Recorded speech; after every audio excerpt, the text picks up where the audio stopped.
oodan qaadi karin oo mas'uuliyadaas aadan qaadi karin de marka hore halu goynin waxa weeyaan markaasi inuu kula dhaqmo maahan gabadhii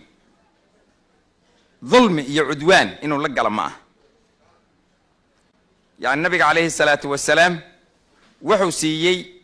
gabdhihii markii wiilkii ninba gabar baa u timid nabiga kaleey salaatu wasalaam xadiidkii xalaytan sheegay oo kala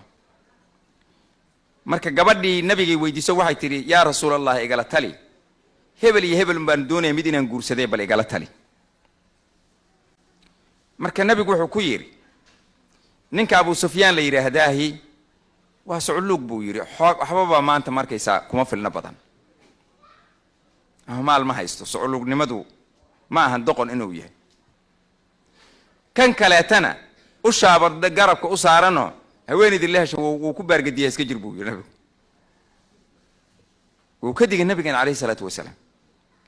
in gabadha marka ay guursanayso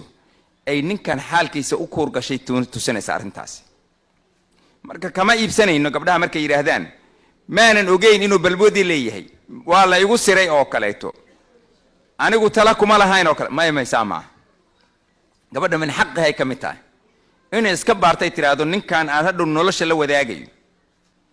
oo aan surkayga u dhiibayo oo aan hadhow dambe tasaan isaga fuji karin kale aan ka warqabinin ma mid inkaar ku dhacday oo qalafsan baa masawaanin gar laga galo inay tiraado xaq bay u leedahay sidoo kale taasagana waa sidaas oo kale tawi warma mid la soo maryeemayay mid gabadhi mid la soo maryeemayay la soo dhoobay miya masawaa tool la noolaa karo inuu iska eega asagana xaq buu u leeyahay taa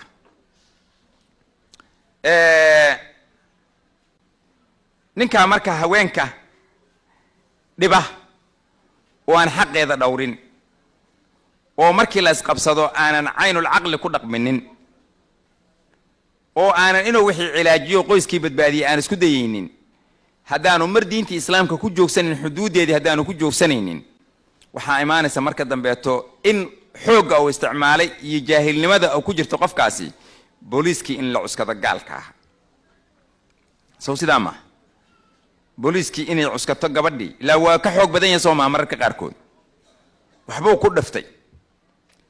diinta islaamka inuu wax ku dhifto dhibaa waa xaraam baan niri marka horta ugu horeysaba waa ka hadalna hadduu marka ku joogsan waay diinta islaamku way ka xarimto qofkan dhiigeeda ka leexa hadduu garan waay de marka inay gaalkii u yarto soo ma noqonaysa marka ila waa jaahil marka aan xuduud lahayn weey marka in xuduud loo yeelo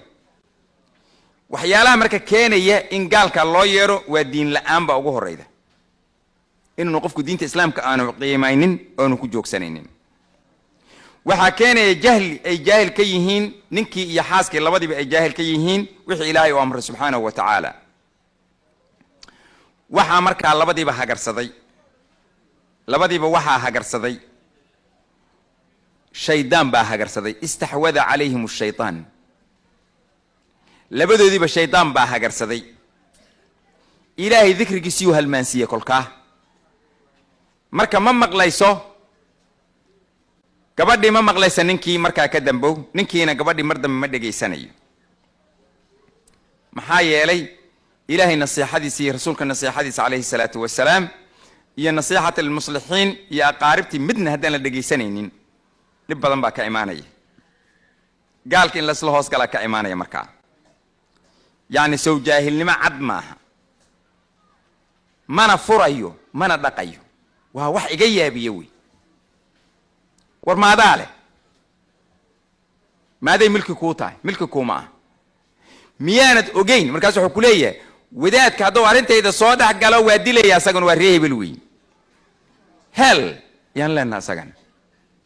hel baanu lana jahannama ordaad hayl diinta islaamku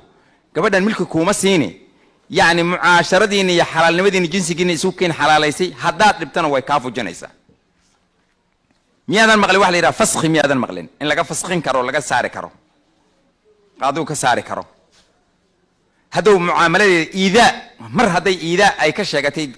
dib haday ka sheegato diinta islaamku waa xaqiijinaysa maalinkii qaadiga uu cadaatana banaanku ka marinaya baxbu leeyahay uma istaashid waa sida weeyaan